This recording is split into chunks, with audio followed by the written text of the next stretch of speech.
ಗ್ಯಾರಂಟಿಗೂ BPL card ಪರಿಷ್ಕರಣೆಗೂ ಸಂಬಂಧ ಇಲ್ಲ ಅಂತ ಗೃಹ ಸಚಿವರು ಹೇಳಿಕೆಯನ್ನ ಕೊಟ್ಟಿದ್ದಾರೆ. ಬಿಪಿಎಲ್ ಕಾರ್ಡ್ ಅನರ್ಹ ಆದ್ರೆ ಅದನ್ನ ಪರಿಶೀಲನೆ ಮಾಡುತ್ತಾರೆ. ತೆರಿಗೆ ಕಟ್ಟುವವರು ಕೂಡ ಬಿಪಿಎಲ್ ಕಾರ್ಡ್ಗಳನ್ನ ಬಳಸ್ತಾ ಇದ್ದಾರೆ. ನಾವುಗಳು ಅದನ್ನ ಪರಿಷ್ಕರಣೆ ಮಾಡಬೇಕಾದಂತಹ ಪರಿಸ್ಥಿತಿ ಬಂದಿದೆ.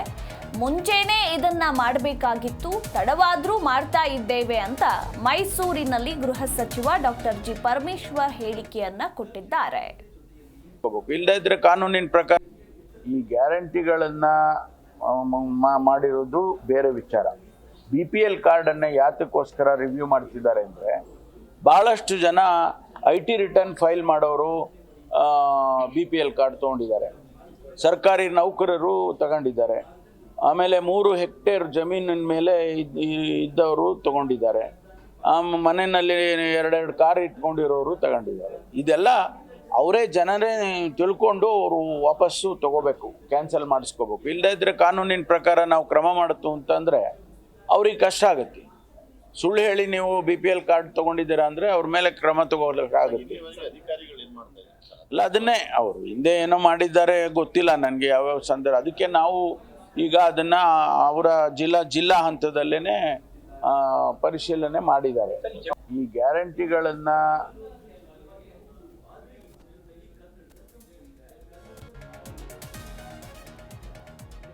ಇನ್ನು 40% ಕಮಿಷನ್ ಆರೋಪಕ್ಕೆ ಲೋಕಾಯುಕ್ತ ತನಿಖೆ ವಿಚಾರಕ್ಕೆ ಸಂಬಂಧಪಟ್ಟಂತೆ ಅಗತ್ಯವಿದ್ರೆ ಅದನ್ನ ಮರು ತನಿಖೆಗೆ ಒಳಪಡಿಸಲು ನಾವು ಸಿದ್ಧ ಅಂತ ಗೃಹ ಸಚಿವರು ಹೇಳಿಕೆಯನ್ನ ಕೊಟ್ಟಿದ್ದಾರೆ.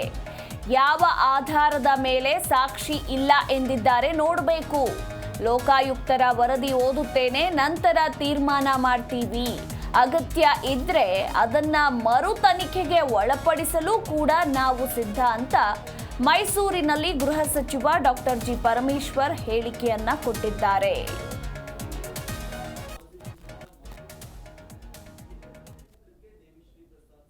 ಕೊಡೋದಿಲ್ಲ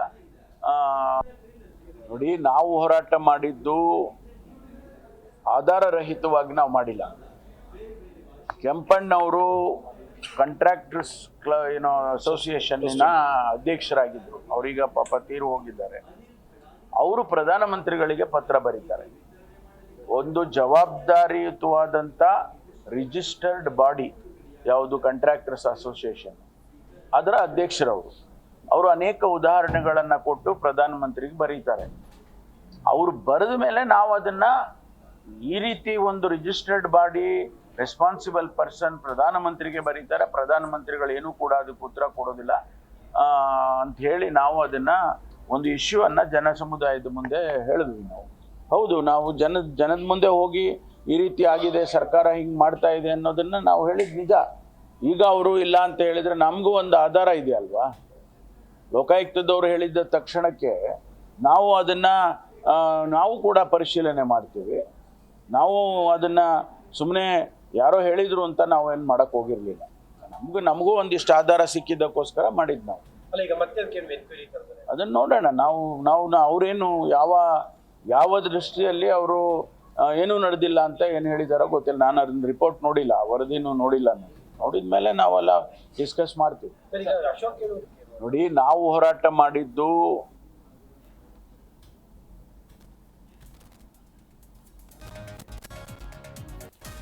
ಇನ್ನು ಮೆಡಿಕಲ್ ಶಾಪ್ನಲ್ಲಿ ಮಾತ್ರೆ ಮೂಲಕ ಡ್ರಗ್ಸ್ ಮಾರಲಾಗ್ತಾ ಇದೆ ಅಂತ ಮೈಸೂರಿನಲ್ಲಿ ಗೃಹ ಸಚಿವರು ಹೇಳಿಕೆಯನ್ನ ಕೊಟ್ಟಿದ್ದಾರೆ. ಡ್ರಗ್ಸ್ ವಿರುದ್ಧ ಪೊಲೀಸರು ಕಾರ್ಯಾಚರಣೆ ಮಾಡ್ತಿದ್ದಾರೆ. ಹೊರದೇಶದಿಂದ ಬರುವವರ ಮೇಲೆ ಹದ್ದಿನ ಕಣ್ಣಿಡಲಾಗಿದೆ. ದೇಶದಲ್ಲಿ ಎಲ್ಲಾ ಕಡೆಗಳಲ್ಲಿ ಡ್ರಗ್ಸ್ ಸ್ಪಾನ್ಸರ್ ಮಾಡ್ತಿದ್ದಾರೆ ಅಂತ ಇದೇ ಸಂದರ್ಭದಲ್ಲಿ ಗೃಹ ಸಚಿವರು ಹೇಳಿಕೆಯನ್ನ ಕೊಟ್ಟಿದ್ದಾರೆ. ಮೆಡಿಕಲ್ ಶಾಪ್ನಲ್ಲಿ ಮಾತ್ರೆ ಮೂಲಕ ಡ್ರಗ್ಸ್ ಅನ್ನ ಮಾರಲಾಗ್ತಾ ಇದೆ. ಡ್ರಗ್ಸ್ ವಿರುದ್ಧ ಪೊಲೀಸರು ಕಾರ್ಯಾಚರಣೆಯನ್ನ ಮಾಡ್ತಿದ್ದಾರೆ ಎಂದ ಗೃಹ ಸಚಿವ ಡಾಕ್ಟರ್ ಜಿ ಪರಮೇಶ್ವರ್. ಈ ದೇಶದಲ್ಲೇನೆ ಈ ರೀತಿ ಇದೆ. ಅದು ಡೆಲ್ಲಿ ಇರ್ಬೋದು, ಮುಂಬೈ ಇರ್ಬೋದು. ನಾನು ಮೊನ್ನೆ ಮುಂಬೈನಲ್ಲಿ ಮಹಾರಾಷ್ಟ್ರ ಇನ್ಚಾರ್ಜ್ ಇದ್ದೆ ಎಲೆಕ್ಷನ್ಸ್ ಅಲ್ಲಿ ಕೂಡ ಈ ಪ್ರಶ್ನೆ ಅವರೆಲ್ಲ ತೆಗ್ದಿದ್ರು. ಹಿಂದಿನ ಸರ್ಕಾರದವರು ಏನು ಮಾಡಲಿಲ್ಲ ಹಾಗೆ ಹೀಗೆ ಅಂತೇಳಿ ಅವಾಗ ಅದು ಕೂಡ ಬಂದಿತ್ತು. ಎಲ್ಲ ಕಡೆನೂ ಒಂದು ರೀತಿಯಲ್ಲಿ ಈ ಸ್ಪಾನ್ಸರ್ ಮಾಡ್ತಾರೆ, ದೊಡ್ಡ ಇವರು ಸ್ಪಾನ್ಸರ್ ಮಾಡ್ತಾರೆ. ಅದನ್ನು ಮಹಾರಾಷ್ಟ್ರದಲ್ಲಿ ನಾನು ನೋಡಿದ ರೀತಿಯಲ್ಲಿ ಪೋರ್ಟ್ ಮೂಲಕ ಸಿಕ್ಕಾಪಟ್ಟೆ ಬರುತ್ತೆ ಅಂತೇಳಿ ಹೇಳ್ತಾ ಇದ್ರು. ನಾವು ಅದನ್ನೆಲ್ಲ ಮಾನಿಟರ್ ಮಾಡ್ತಾ ಇದ್ವಿ. ಇಲ್ಲ ಕಂಟಿನ್ಯೂಸ್ ಆಗಿ ಅದನ್ನ ಮಾನಿಟರ್ ಮಾಡಬೇಕು, ರೈಡ್ ಮಾಡಬೇಕು, ಅವ್ರ ಮೇಲೆ ಕೇಸಸ್ ಬುಕ್ ಮಾಡಬೇಕು, ಅದೆಲ್ಲ ಕಂಟಿನ್ಯೂಸ್ ಆಗಿ ಮಾಡಬೇಕು. ನಾವೆಲ್ಲಿ ಗ್ಯಾಪ್ ಕೊಟ್ಟು ಇವತ್ತು ರಿಲ್ಯಾಕ್ಸ್ ಮಾಡಿದ್ರೆ ಮತ್ತೆ ತಿರ್ಗಾ ತರ್ತಾರೆ, ಯಾವ್ಯಾವುದೋ ರೂಪದಲ್ಲಿ ತರ್ತಾರೆ ಅವರು. ನೀವು ಆಶ್ಚರ್ಯ ಪಡ್ತೀರ ಅದನ್ನ ಹೇಳ್ಬಿಟ್ರೆ. ನಮ್ಮ ಬಾಡಿನಲ್ಲೇ ಇಟ್ಕೊಂಡು ಬರ್ತಾರೆ ಅವರು, ಬೇರೆ ಬೇರೆ ರೂಪದಲ್ಲೆಲ್ಲ ತೊಗೊಂಡು ಬರ್ತಾರೆ. ಅದನ್ನು ನಾವು ಭಾಳ ಎಚ್ಚರಿಕೆಯಿಂದ ಏರ್ಪೋರ್ಟ್ಗಳಲ್ಲಿ, ಆಮೇಲೆ ಈ ಇಂಟರ್ಸ್ಟೇಟ್ ಟ್ರಾನ್ಸ್ಪೋರ್ಟ್ ಸಿಸ್ಟಮ್ ಇದೆಯಲ್ಲ ಅದರಲ್ಲೂ ಕೂಡ ಒಂದು ರಾಜ್ಯದಿಂದ ಇನ್ನೊಂದು ರಾಜ್ಯಕ್ಕೆ ಬರುವಂಥ ವ್ಯವಸ್ಥೆ. ಮೊನ್ನೆ ಈಗಾಗಲೇ ಒಂದು 6 ತಿಂಗಳಿಂದ 1,500 ಜಿ ಕನ್ನಡ ನ್ಯೂಸ್ ಈಗ ನಿಮ್ಮ ಮನೆಯಲ್ಲೇ ನೋಡಿ. ಎಲ್ಲ ಕೇಬಲ್ಗಳಲ್ಲಿ ಈಗ ಲಭ್ಯ.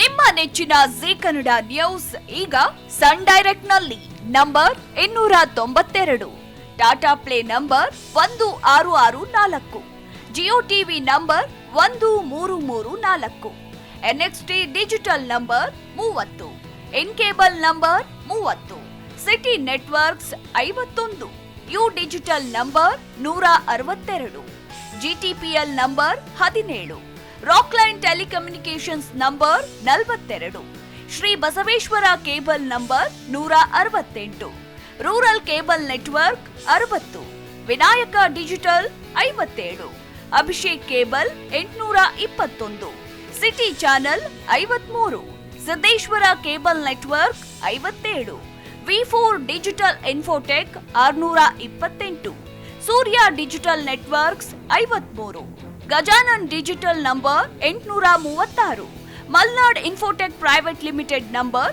56, Metrocast number 830, Victory Digital number 167ರಲ್ಲಿ ನೋಡಿ ಆನಂದಿಸಿ.